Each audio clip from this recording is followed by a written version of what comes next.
ஹரிநாராயண துரித நிவாரண பரமானந்த சதாசிவ சங்கர நாளென் செய்யும் வினைதான் என் செய்யும் என நாடி வந்த கோல் என் செய்யும் கொடுங்கூற்று என் செய்யும் குமரேசர் இரு தாளும் சிலம்பும் சதங்கையும் தண்டையும் சண்முகும் தோளும் கடம்பும் எனக்கு முன்னே வந்து தோன்றினே.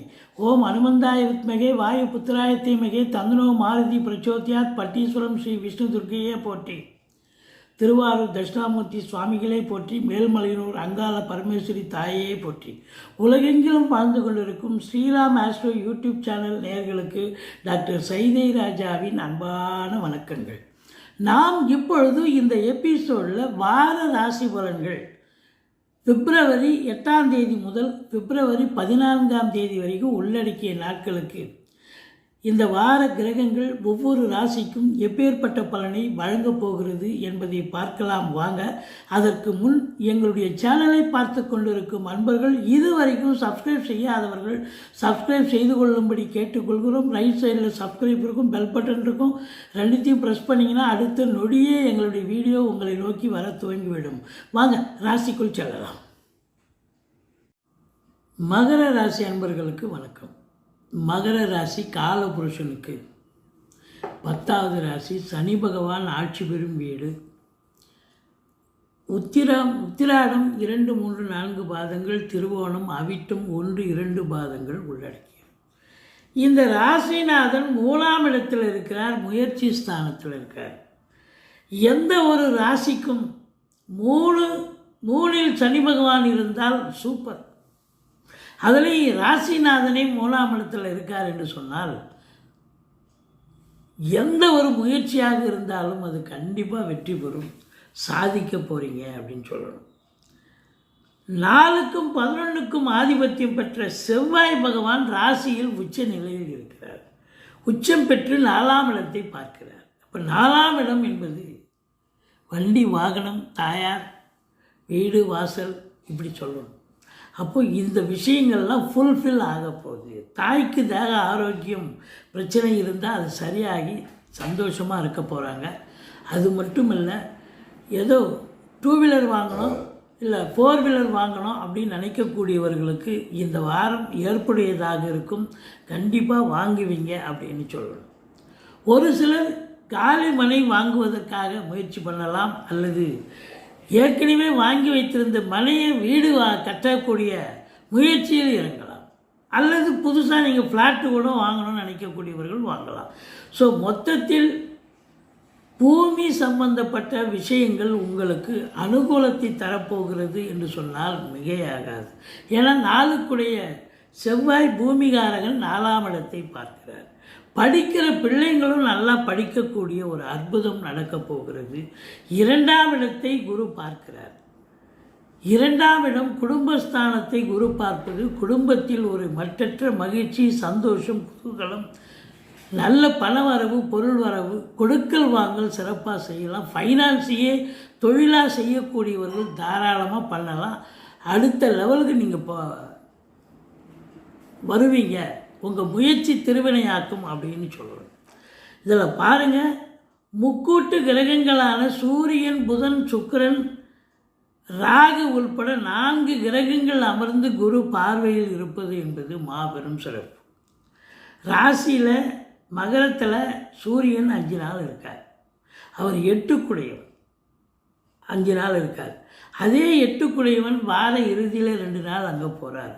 அப்போ கொடுக்கல் வாங்கல், அப்போது கொஞ்சம் ஜாக்கிரதை. 8க்குடையவன் அங்கே வந்திருக்கார் அப்படின்னு சொன்னால் கொடுக்கல் வாங்கல் கொஞ்சம் விழிப்புணர்ச்சி தேவை. ஏன்னா ராகு வேற உட்காந்துருக்கார். ராகு இருந்தால் பிரம்மாண்டத்தை கொடுப்பார்.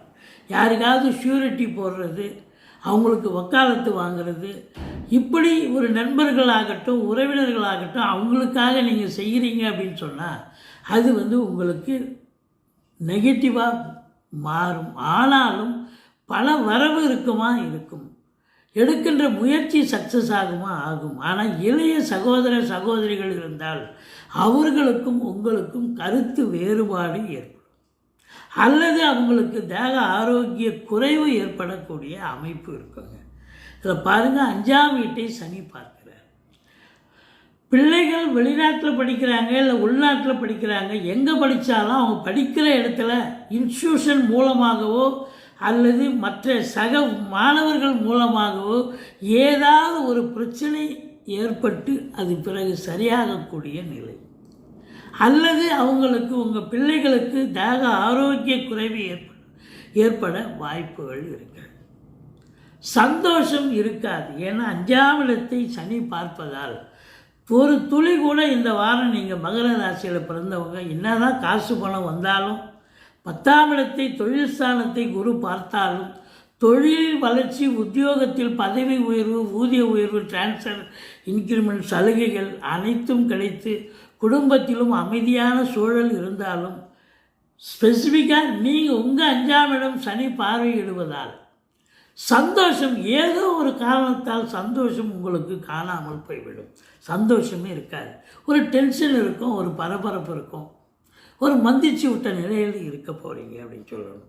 6இல் குரு, ஊரில் பகை என்று சொல்லலாம். இருந்தாலும் எதிரிகளுடைய தாக்கம் இருந்தாலும் நீங்கள் தான் வின் பண்ண போகிறீங்க. மற்றபடி கோர்ட்டு கேஸு, வம்பு வழக்குன்னு இருந்தால் அது உங்களுக்கு சாதகமாக அமையுமா? சாதகமாக அமையும். மற்றபடி உங்களுக்கு பாருங்கள், 9ஆம் இடத்தை சனி பார்க்குறார். வெளியூர் வெளிநாட்டு பயணம் செல்வதாக இருந்தால் எச்சரிக்கையோடு இருந்து கொள்ளுங்கள். தந்தையிடம் கொஞ்சம் விழிப்புணர்ச்சி தேவை. தந்தைக்கு தேக ஆரோக்கிய குறைவு ஏற்படும், தந்தைக்கும் உங்களுக்கும் கருத்து வேறுபாடு ஏற்படும். அதனால் விட்டு கொடுத்து போங்க. இல்லை அவர் தொழில் கூட கொஞ்சம் ஒரு மந்தத்தன்மை ஏற்படலாம், நஷ்டங்கள் ஏற்படலாம். அதனால் விழிப்புணர்ச்சி தேவை. மற்றபடி உங்கள் தொழில் சிறப்பாக இருக்கும். உங்களுக்கு அரசு உத்தியோகமோ தனியார் தொழிலையோ வேலை பார்க்குறீங்கன்னு சொன்னால் கண்டிப்பாக பதவி உயர்வு, ஊதிய உயர்வு, டிரான்ஸ்ஃபர், இன்க்ரிமெண்ட், சலுகைகள் கிடைக்கப் போகிறது. புதிதாக அதாவது படித்து முடித்த இளைஞர்கள் வேலைக்கு போகலாமா இல்லை உத்தியோகம் பார்க்கலாமா? வீட்டில் அருகில் இருக்கும் ஒரு ஜோதிடரை அணுகி எதை செய்யலான்னு கேட்டுக்கங்க. நீங்கள் எதில் இறங்குறீங்க? வேலைக்காக முயற்சி பண்ணிங்களா? வேலை வாய்ப்பு கிடைக்கும். அல்லது சொந்த தொழில் பண்ணணும்னு நினைக்கக்கூடியவர்களுக்கு சொந்த தொழில் பண்ண முடியும். இப்படி நீங்கள் சாதனை புரியக்கூடிய ஒரு காலகட்டமாகத்தான் இது விளங்கப் போகிறது. பாருங்கள், 10ஆம் இடம் குரு பார்வை கோடி நன்மை. 10க்குடையவன் சுக்கிரன் 2இல் அமர்ந்து இருக்கிறார். இப்போ வருமானங்கள் இருக்கும், ஆனால் கொடுக்கல் வாங்கல கொஞ்சம் எச்சரிக்கை தேவை. ஏன்னா 8க்குடையவன் 2இல் வந்து அமர்ந்துட்டார். அப்போ நீங்கள் கொடுக்குறவங்க பார்த்து கொடுக்கணும். வராத இடத்துல கொடுத்துட்டு அப்புறம் திரும்பி வராது இல்லையா? அதுக்காக தான். மற்றபடி 2இல் ராகு, பேசுவதில் எச்சரிக்கை தேவை. அடுத்தவங்களுக்கு வாக்குறுதி அள்ளி வீசிடாதீங்க, கொடுத்துடாதீங்க. அப்புறம் அது உங்களால் நிறைவேற்ற முடியாது. அது மட்டுமல்ல, பேசுவதில் ஒரு சொல் வெல்லும், ஒரு சொல் கொல்லும்னு பெரியவங்க சொல்லியிருக்காங்க. 2இல் ராகு இருக்குது, ஆனால் குரு பார்க்குது. இருந்த போதிலும் பிரம்மாண்டமான வார்த்தையாக இருக்கும், பிரம்மாண்டமான பேச்சாக இருக்கும். கொஞ்சம் பேசுவதில் எச்சரிக்கை தேவை. மற்றபடி பார்த்திங்கன்னா உங்களுக்கு 12ஆம் இடத்தை குரு பார்க்கிறார். அயன சயன போகம் திருப்திகரமாக இருக்கிறது. வேலைக்கு உண்டு உறங்கி பொழுதை இனிதாக கழிக்கக்கூடிய காலம். முதல்ல தொழில் நல்லாயிருக்கும், உத்தியோகம் நல்லாயிருக்கும், குடும்பத்தில் அமைதி இருக்குது, நல்ல வருமானம் இருக்குது. இதை விட வேறு என்னங்க வேணும்? ஒரு சந்தோஷமான ஒரு காலகட்டமாகத்தான் இது விளங்கப் போகிறது. 7க்குடையவன் 10ஆம் இடத்தில் அமர்ந்து சந்திரன் குரு பார்வையில் இருக்கார். அப்புறம் 11ஆம் இடம் வருகிறார். 12ஆம் இடம் சந்திரன் வந்தாலும் குரு பார்வையில் இருக்கார். அப்போ வாழ்க்கை துணை அல்லது மனைவியால் நல்லது நடக்கும், நண்பர்களால் ஆதாயம் கிடைக்கும், கூட்டு தொழில் செய்பவர்களுக்கு கூட்டாளிகளால் நன்மைகள் நடக்கப் போகிறது. மொத்தத்தில் இந்த மகர ராசியில் பிறந்த அன்பர்கள் நீங்கள் வணங்க வேண்டிய தெய்வம் அப்படின்னு பார்த்தீங்கன்னா 8இல் கேது இருக்கிறதால சில சங்கடங்கள், பிரச்சனைகள் வரலாம். அதாவது கேதுவுக்கு பிரீத்தி பண்ணி ஓம் அமிர்த கேதுவே போற்றி, ஓம் அமிர்த ராகுவே போற்றின்னு 1008 தடவை சொல்லுங்கள். தலைக்கு வருது, தலைப்பாயிட போகுங்க. எங்கள் வீடியோ பிடிச்சிருந்தால் லைக் பண்ணுங்கள், ஷேர் பண்ணுங்கள், சப்ஸ்கிரைப் பண்ணுங்கள். மறக்காமல் சப்ஸ்கிரைப் பண்ணுங்கள். நன்றி. வாழ்க வளமுடன்.